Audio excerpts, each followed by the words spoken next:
Box কোথায় গেল?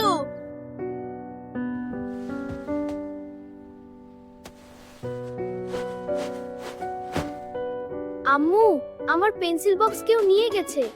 বাবা, সত্য বলাই আল্লাহ পছন্দ করেন। সত্য বলো, আল্লাহ খুশি হন। আমি আসলে উঠোনে রেখে এসেছিলাম।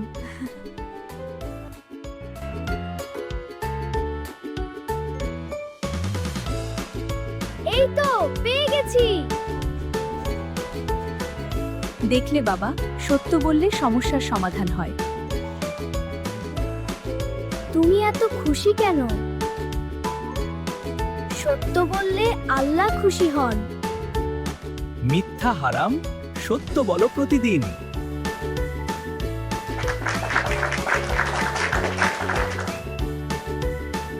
আমরা সবসময় সত্য বলবো, ইনশাআল্লাহ। Speaking the truth is sunnah. Lying is sin.